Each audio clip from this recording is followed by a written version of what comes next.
मैं Sarita government physics lecturer at Sikar. आज जो हमारा 12th क्लास का चैप्टर नंबर 6 है इलेक्ट्रिकल सर्किट, उसका नेक्स्ट एंड लास्ट टॉपिक है 6 चैप्टर का। इसके साथ में ही अपनी जो शुरू की 2 यूनिट है वो कंप्लीट हो जाएगी। तो जो हमारा हमने जो अपना पिछला क्लास थी उसके अंदर हमने क्या देखा था, हमने अनुप्रयोग निकाले थे या यूजेस निकाले थे अपने पोटेंशियोमीटर के। उसी के आगे हमें क्या करना है कि पोटेंशियोमीटर की हेल्प से हमें कोई अर्क प्रतिरोध क्या है ज्ञात करना है। ठीक है, तो जैसा हमने पहले बताया था, चाहे मीटर सेतु के लिए लिया या हमने पोटेंशियोमीटर के लिए लिया, दोनों के लिए जो प्राइमरी सर्किट है वो क्या आता है, सेम आता है।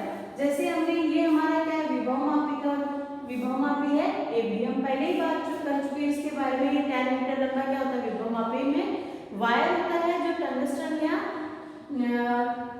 मैग्नीज जो मेटल होता है उसका बना हुआ होता है।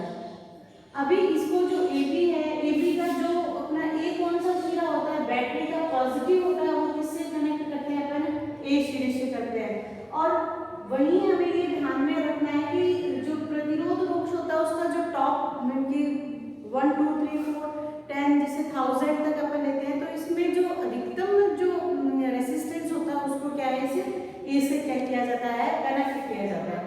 तो सबसे पहले हम क्या करेंगे, प्राइमरी जो सर्किट के लिए बैटरी को जोड़ देते हैं, एक को पॉजिटिव सिरा, इसका नेगेटिव सिरा ई से, और फिर इसका रेओस्टेट बोर्ड से RH1 K1 कुंजी लगा दी, और ये जो बैटरी ली है उसका विद्युत वाहक बन के आ गया हमारे पास ई आ गया। इस तरीके से हमारे पास क्या बन गया, हमारा जो प्राइमरी सर्किट है वो कंप्लीट हो गया। अभी हमें क्या ज्ञात करना है, अर्क प्रतिरोध है ना, माइनर रेजिस्टेंस निकालना है।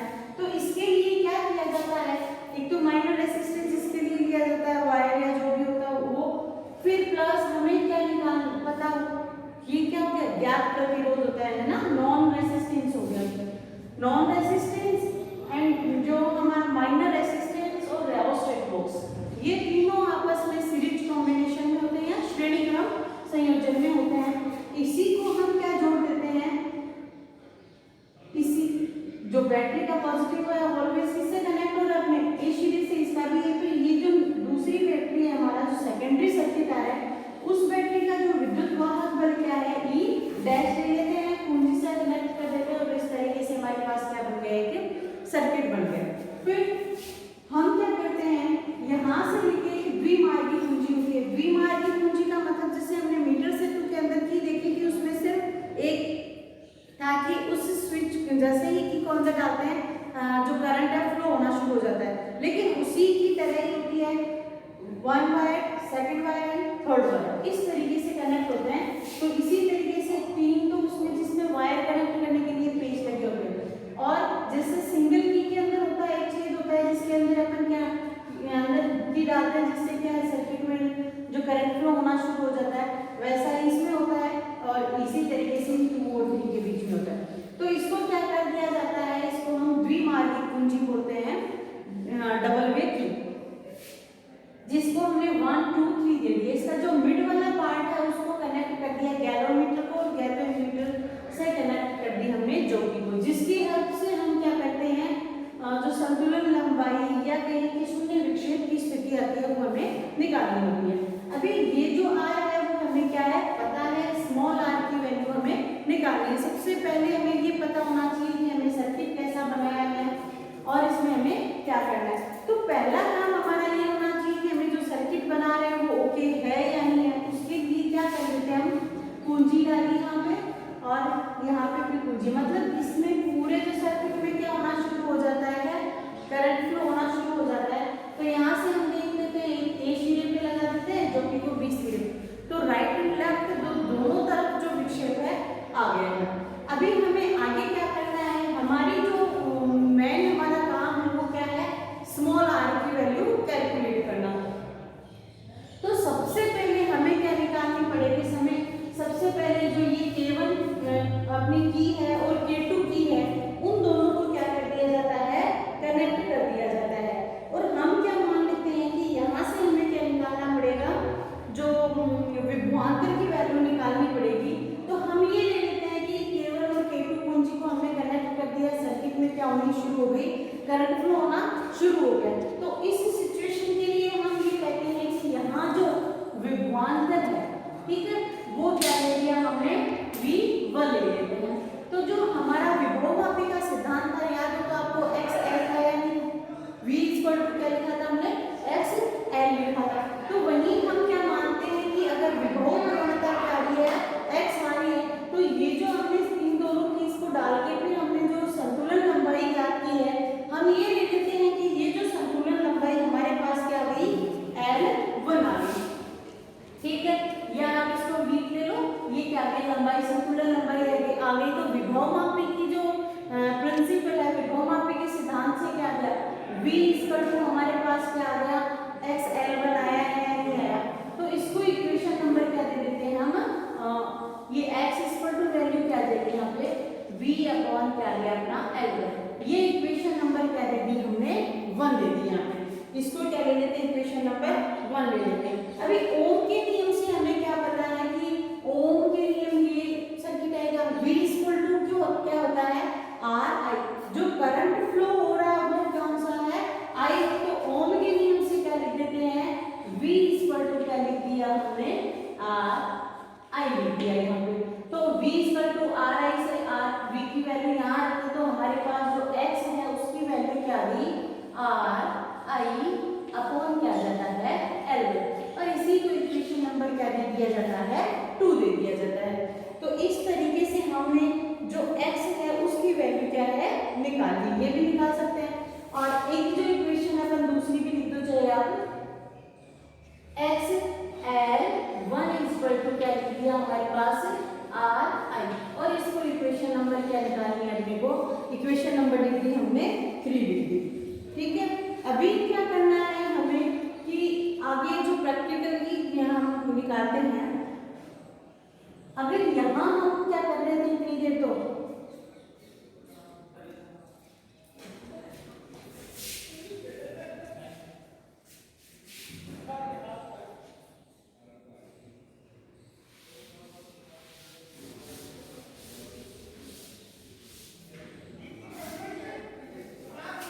अब हमें क्या करना है, ये सर्किट, जैसे ही सर्किट के बारे में पता चल गया, सबसे पहले यही जरूरी होता है कि सर्किट डायग्राम कैसा है या इसके बारे में क्या बात करते हैं। तो अभी हमें सबसे पहले जो विभवांतर निकालना है, विभवांतर या विभवमापी का जो सिद्धांत आया था, V इक्वल टू क्या होता है, XL होता है अपना जो संतुलन लंबाई है। तो यहाँ से हम क्या ले लेते हैं कि जैसे ही इसमें की में देखा हमने दोनों तरफ क्या है, विक्षेप आ गया, ये चेक कर लिया, जिसका मतलब सर्किट डायग्राम हमारा क्या है, सही है। तो फिर क्या किया जाता है कि ये तो ओपन रहता है कि ये इससे कनेक्ट नहीं है, इसको ओपन रखते हुए यहाँ क्या डाल दी जाती है, कुंजी डाल दी जाती है। इसका मतलब क्या हो गया कि यहाँ जो ये आर है वो क्या हो गया, हमारे पास एक्टिव हो गया है। तो एक्टिव होने से ये जो गैल्वेनोमीटर का विक्षेप यहाँ से आएगा, जो हमें शून्य विक्षेप चाहिए। हम क्या ले लेते हैं कि यहाँ जो शून्य विक्षेप की स्थिति, संतुलन लंबाई क्या आ रही है, L1 आ रही है। तो L1 संतुलन लंबाई आ रही है, यहाँ से फिर विभवांतर की वैल्यू क्या होगी, अगर विभव प्रवणता की वैल्यू क्या ले लेते हैं हम, X ले लेते हैं। तो V इक्वल टू क्या आ गया, XL1, इसी को इक्वेशन नंबर क्या ले ली हमने, 1 ले ली। और अगर जो हमारा ओम का नियम है, ओम का नियम के अकॉर्डिंग इसमें जो हमने जैसे ही सर्किट में जो करंट फ्लो हो गया वो क्या आ जाता है, अगर I आ जाता है, करंट I आ रही है, रेसिस्टेंस यहाँ पे क्या आ रहा है, R आ रहा है, तो V इक्वल टू क्या हो जाएगा, V इक्वल टू होता है RI। ये इक्वेशन नंबर क्या आ गई हमारी 2। तो इक्वेशन नंबर 1 और 2 से क्या देखते हैं कि XL1 इक्वल टू क्या आ गया हमारे पास, RI आया है। ये इक्वेशन नंबर क्या दे दी हमने, 3 दे दी। ये हमारी फर्स्ट पोजीशन है जिससे हमने कैलकुलेट किया है। अभी ये जरूरी नहीं है इसको आप L1 मानो, आप इसको L0 भी ले सकते हैं, L2 भी ले सकते हैं, आपकी मर्जी पे डिपेंड करता है, ठीक है। लेकिन हमने जो फर्स्ट किया है इसलिए इसको नाम क्या दे दिया, L1। अभी फिर से हम डायग्राम में देखते हैं कि हमने इसके लिए तो जो कैलकुलेशन है वो निकाल दी। अभी क्या करते हैं, इस कुंजी को इसको तो क्या कर देते हैं, खुला कर देते हैं। अभी क्या कर देते हैं, इसको कनेक्ट कर दिया। इसका मतलब क्या हो गया, अब की बार पहले तो ये डीएक्टिव था, अभी क्या हो जाएगा, ये R और ये R दोनों हो गए, नहीं हो गए। तो यहाँ जो रेसिस्टेंस है वो क्या आ जाएगा, सीरीज कॉम्बिनेशन में, कि R प्लस R हो गए, नहीं जो टोटल हमारे पास रेसिस्टेंस है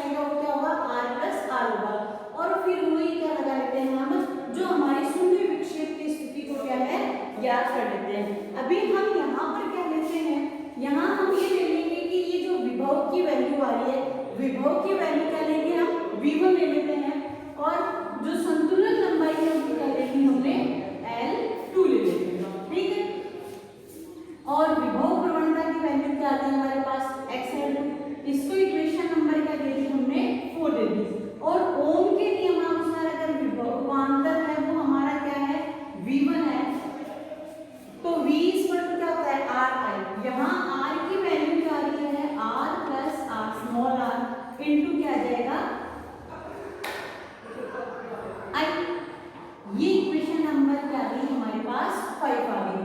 अभी 4 और 5 से क्या देखते हैं हम, 4 और 5 से ये देखते हैं कि दोनों इक्वेशंस क्या आ रही है अपने पास, इक्वल आ रही है कि XL2 इक्वल टू क्या आ गया, R प्लस R क्या आ गया I।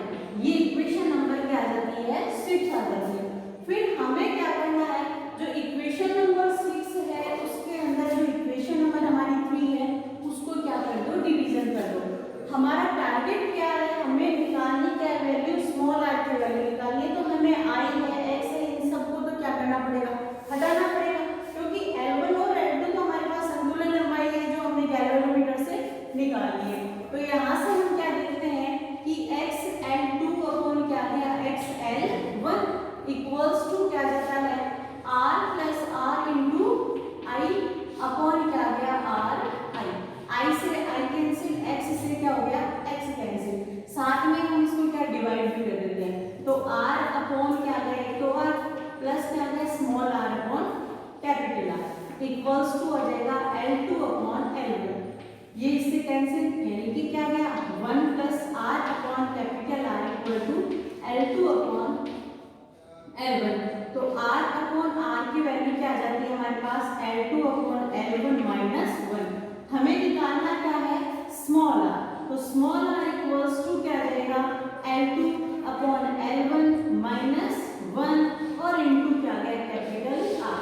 तो इस तरीके से कि ये जो हमारा फॉर्मूला है स्मॉल r, हमने फर्स्ट ये डिसाइड कर दिया था कि हमें वैल्यू किसकी निकालनी है हमारे पास, स्मॉल r की। ये तो हमारे पास नॉन रेजिस्टेंस है, तो इसकी वैल्यू के लिए क्या करेंगे, हमने दो बार जो संतुलन लंबाइयां दी हैं, एक बार यहाँ की डाल के इनके 1 और 2 एक्टिव करके जो संतुलन लंबाई है हमारे पास L1, और फिर इसको हटा के हमने 2 और 3 के बीच में क्या कर दिया, कनेक्टिविटी पूरा एक्टिव कर दिया। तब हमारे पास जो संतुलन लंबाई आ गई है, जिस पर क्या आ रहा है, गैल्वेनोमीटर। संतुलन लंबाई का मतलब वो लंबाई जहाँ जो हमारा गैल्वेनोमीटर है वो क्या दे रहा है, विक्षेप क्या दे रहा है, 0 दे रहा है। तो यहाँ से हम L2 और L1 की वैल्यू रखते, R की वैल्यू रखते, जो स्मॉल r है या जो अल्प प्रतिरोध की बात कर रहे हैं उसको हम क्या कर लेते हैं, कैलकुलेट कर लेते हैं। एक चीज ध्यान में रखना, जो प्रतिरोध होती है उसका जो मात्रक होता है वो क्या होता है, ओम होता है। तो इस तरीके से हम इनकी वैल्यू रखते हुए L1, L2 और R की हम अल्प प्रतिरोध की क्या कर लेते हैं, गणना कर लेते हैं। अभी जो हमारा नेक्स्ट अगला टॉपिक होगा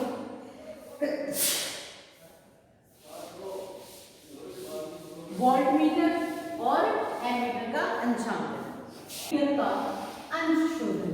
तो सबसे पहले जैसे ही हमारे पास वोल्टमीटर का अंशशोधन नाम है, ये टॉपिक है, तो हमारे पास ये रहेगा कि वोल्टमीटर का अंशशोधन होता क्या है। तो वोल्टमीटर का अंशशोधन, जो वोल्टमीटर की रियल वैल्यू होती है, जो हम विभवमापी से जो वोल्टमीटर की वैल्यू कैलकुलेट करते हैं, तो उसमें जो एरर आती है वही क्या कहलाता है, हमारा वोल्टमीटर का अंशशोधन। इसमें कितनी एरर है इसकी एग्जैक्ट वैल्यू निकाल सकते हैं इसकी हेल्प से।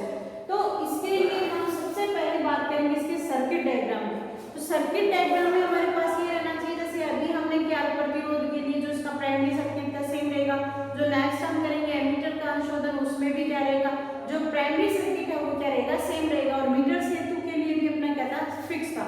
हमने क्या किया था कि बैटरी जो विभव मापी है मीटर सेतु का जो ए सिरा है उसको किससे कनेक्ट कर दिया था, बैटरी के पॉजिटिव से। हमेशा ये दिमाग में रखना है हमें कि बैटरी का पॉजिटिव है वो हमें ए सिरे से जोड़ना ही है।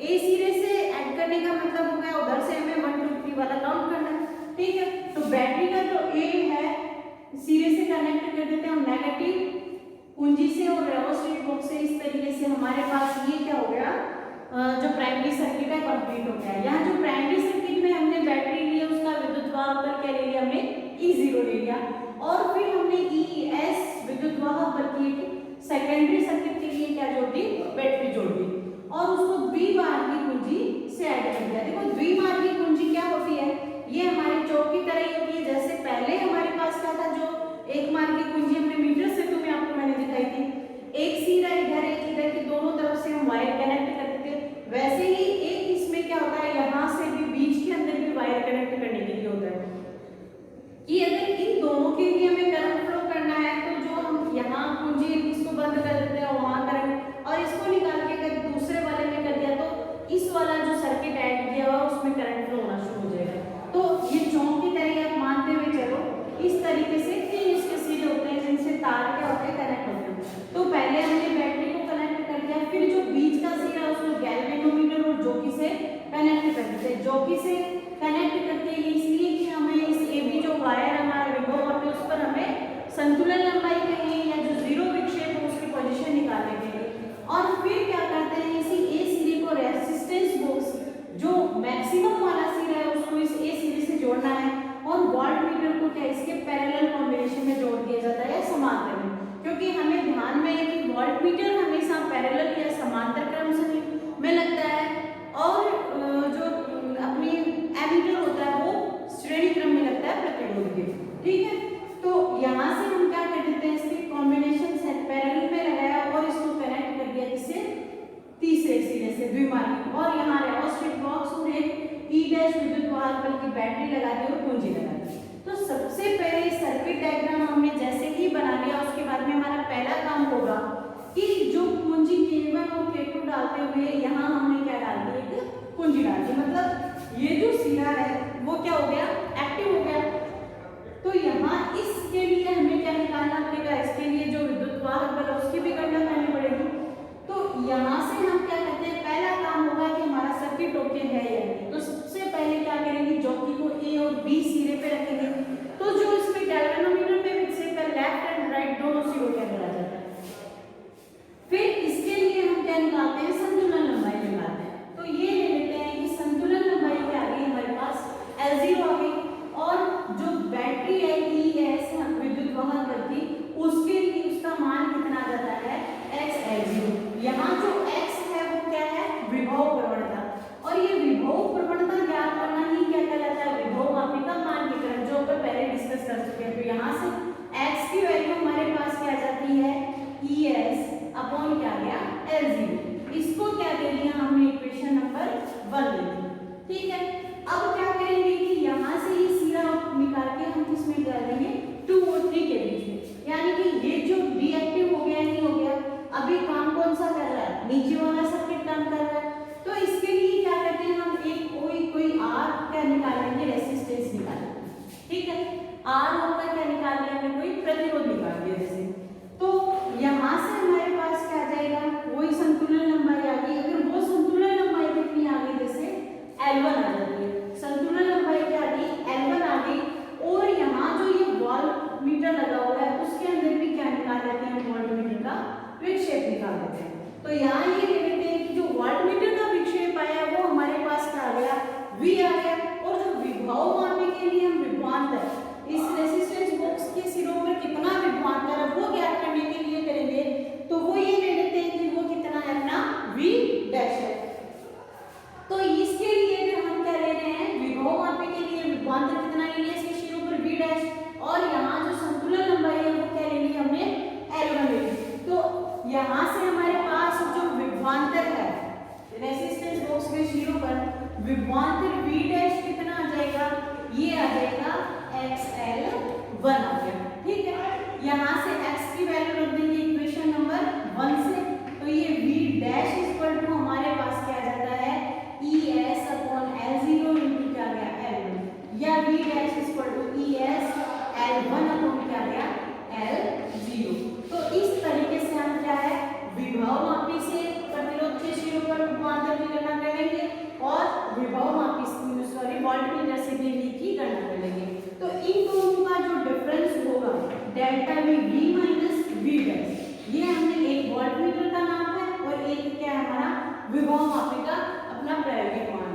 तो इन दोनों का जो डिफरेंस आ रहा है वो क्या आ रहा है, इसके अंदर त्रुटि आ रही है, कितना क्या आ रहा है इसमें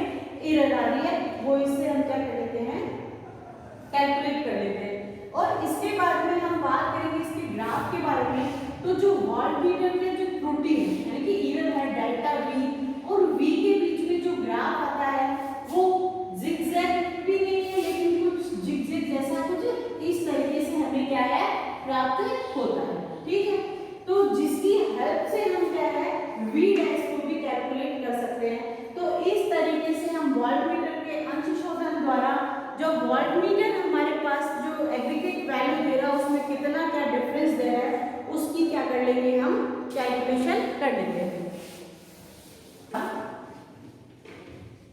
एमीटर का अंशशोधन, जैसे हमने बात की कि वोल्टमीटर का अंशशोधन क्या है, वैसे ही एमीटर के अंशशोधन में बात करते हैं कि एमीटर द्वारा मापा गया और जो एमीटर द्वारा मान यथार्थ मान और विभव मापी के मान, विभव मापी द्वारा जो एमीटर की वैल्यू है, एमीटर का मान है, उसकी वैल्यू में कितना क्या डिफरेंस आ रहा है, वो ही क्या कहलाता है, एमीटर का अंशशोधन। जैसे हमने वोल्टमीटर के लिए क्या बात की थी कि हमने यहाँ जस्ट सिर्फ इतना ही डिफरेंस था उसके अंदर कि रेसिस्टेंस बॉक्स था हमारा और यहाँ से 3 नंबर की से इसको कनेक्ट कर दिया था और इनके जो पैरेलल कॉम्बिनेशन में क्या लगा दिया था हमने, वोल्टमीटर लगा दिया था।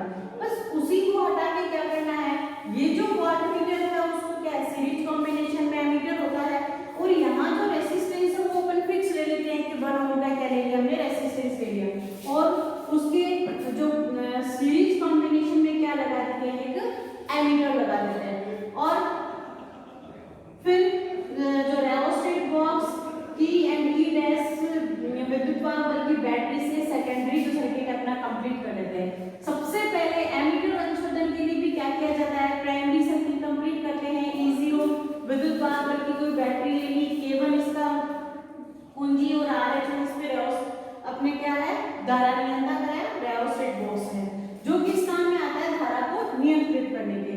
फिर ए से हम क्या लगा देते हैं, वही बैटरी का जो सेकेंडरी बैटरी है हमारी ES विद्युत वाहक बल की, और उसको किससे कनेक्ट कर देते हैं, जो द्विमार्गी कुंजी है उसके 1 सिरे से, और फिर जो 2 नंबर वाला जो मिड वाला उसको गैल्वेमीटर और ज्योति से कनेक्ट कर देते हैं, जिससे हम क्या पता करते हैं, जो शून्य विक्षेप या संतुलन लंबाई ज्ञात करने के काम में आता है। तो इस तरीके से हमारा क्या ये जो सर्किट डायग्राम है वो कंप्लीट हो गया। अभी हमें इसको कैलकुलेट करने के लिए सबसे पहले तो क्या निकालना पड़ेगा, इसका मानकीकरण करना पड़ेगा विभव मापी का। तो मानकीकरण करने के लिए क्या करते हैं, जो 1 और 2 ये कुंजी दोनों कनेक्ट कर दी हमने, अभी इसको क्या है, इन दोनों के बीच में क्या डाल दी हमने कुंजी। इसका मतलब क्या हो गया कि ये इतना जो सर्किट है वो क्या हो गया, यहाँ पर एक्टिव हो गया। एक्टिव होने का मतलब यहाँ जो विद्युत वाहक बल है वो क्या है, ES है। तो जो मानकीकरण से हमने यहाँ पर संतुलन, पहला काम तो हमारा वो सर्किट चेक करने का रहेगा कि एक बार ज्योति को A पे रखेंगे, एक बार ज्योति को B पे रखेंगे, तो क्या होगा, दोनों तरफ राइट एंड लेफ्ट क्या विक्षेप आ रहा है, मतलब हमारा जो सर्किट डायग्राम है ओके। देन हम क्या निकालते हैं, यहाँ हमने जैसे इसको कनेक्ट किया हमने एक संतुलन लंबाई निकाल दी एक जगह। अगर वो संतुलन लंबाई क्या आ रही है, L0 आ रही है, गैल्वेनोमीटर में यहाँ विक्षेप क्या आ गया, 0 आ गया, और यहाँ x क्या आ जाएगी, विभव प्रवणता। तो यहाँ से x की वैल्यू हमने क्या है निकाली, ES अपॉन क्या गया L0, और इसको इक्वेशन नंबर हमने क्या दे दिया, 1 दे दिया। तो अभी हमारे पास क्या विभव प्रवणता का वैल्यू आ गई विभव मापी के मानकीकरण से। फिर हम क्या करते हैं कि यहाँ से ये P हटा के क्या कर देते हैं, इसमें कनेक्ट कर देते हैं। मतलब ये यहाँ पर ये जो बैटरी का रोल क्या हो गया, कुछ नहीं है, यहाँ से ये जो पूरा सर्किट है अपना ये एक्टिव हो गया। अभी यहाँ पर हमारे पास प्रतिरोध कितना है, 1 ओम है। अभी हमने जैसे क्या, तो यहाँ करंट फ्लो होना शुरू हो जाएगा या नहीं हो जाएगा, हो जाएगा। अगर वो करंट कितना है, अगर I, ठीक है, और I डैश ले लेते हैं कि जो करंट की वैल्यू है वो कितनी आ रही है, इसमें I डैश आ रही है। तो I V बराबर क्या होता है, RI होता है, नहीं होता, V इक्वल टू क्या होता है, RI, ओम के नियम से। तो अभी यहाँ पे जो करंट कौन सा फ्लो हो रहा है, I डैश फ्लो हो रहा है। तो जैसे ही हम इसको बैटरी से कनेक्ट करते हैं, ये विक्षेप जो देगा वो ये ले लेते हैं, L1 विक्षेप दे रहा है या L2 विक्षेप दे रहा है, हमने L1 उसके लिए लिया है वोल्टमीटर के लिए। तो L2 विक्षेप, शून्य विक्षेप या संतुलन लंबाई हमारे पास क्या आ गई है, L2 आ गई है। तो अभी L2 संतुलन लंबाई आ गई, तो इसके लिए जो विभवांतर है इस प्रतिरोध के लिए वो क्या ले लेते हैं हम, V डैश विभवांतर ले लेते हैं, और विभव प्रवणता क्या आ गई, XL। ये इक्वेशन नंबर क्या हो गई हमारी 2। अभी विभवांतर की वैल्यू क्या आ रही है, V डैश, तो ओम के नियम से V डैश इक्वल टू क्या होता है, RI हो जाएगा या नहीं हो जाएगा, V इक्वल टू कितना आ रहा है, RI हो गया। RI मतलब RI डैश, यहाँ पे मैंने करंट फ्लो कौन सा बता दिया आपको, I डैश ले लिया। तो यहाँ से V R की वैल्यू कितनी आ रही है, हम क्या ले रहे हैं, 1 ओम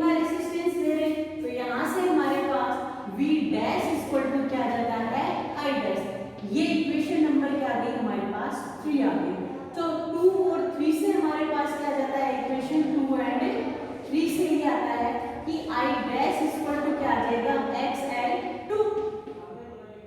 x की वैल्यू रखेंगे तो ये क्या आ जाएगा ES अपॉन L0 इनटू क्या आ गया L2, या I डैश इक्वल टू क्या आ जाता है ES L2 अपॉन क्या आ गया L0। तो इस तरीके से हम क्या कर लेते हैं, विभवमापी से जो धारा है वो निकाल ली, और साथ में ही यहाँ जो एमीटर कितना धारा दे रहा है, करंट दे रहा है, उसकी वैल्यू को भी क्या है हम कैलकुलेट कर सकते हैं। कि एमीटर की वैल्यू कैलकुलेट कर ली, आई डैश हमने क्या कर ली, विभवमापी से जो करंट है उसको कैलकुलेट कर लिया, तो इन दोनों का जो डिफरेंस होगा वो ही क्या आएगी, इनकी जो एरर आ जाएगी। तो डेल्टा आई डैश होना, तो आई माइनस क्या हो गया हमारा आई डैश हो गया। तो इस तरीके से हम जो धारा में कितना डिफरेंस आ रहा है, इसमें कितना जो एमीटर और विभवमापी के मान में जो कितना अंतर आ रहा है, वो हमारा क्या हो जाता है एमीटर का अंशोधन, और इससे हम क्या निकाल सकते हैं एरर निकाल सकते हैं। अभी बात करते हैं हम इनके करंट के बारे में भी बात कर लेते हैं। तो इनका जो ग्राफ आता है वो होता है एमीटर का अंशशोधन कर्व। जैसे हमने उस अभी वाटमीटर के अंशशोधन में निकाला था कि डेल्टा V और V के बीच में ग्राफ खींचा था, तो वहीं ऐसे ही यहाँ पे डेल्टा I और I के बीच में क्या खींच देते हैं, ग्राफ खींच देते हैं। जो हमारे पास जिगजैग जो पोजीशन होती है उसके तरीके से हमारे पास प्राप्त होता है। तो यहाँ से जो हमारे पास ये वक्र है, इसकी हेल्प से हम I डैश की वैल्यू भी क्या है कैलकुलेट कर सकते हैं इस वक्र की हेल्प से। तो इस तरीके से आज हमने वोल्टमीटर और एमीटर का अंशशोधन और विभवमापी से अल्प प्रतिरोध ज्ञात करना, ये 3 टॉपिक पढ़े, और इसके साथ में जो हमारा चैप्टर नंबर 6 था वो क्या हो रहा है कंप्लीट हो रहा है। जो हमारी नेक्स्ट क्लास होगी वो न्यूमेरिकल क्लास होगी। तो अगली क्लास में फिर मिलते हैं। Okay, thank you.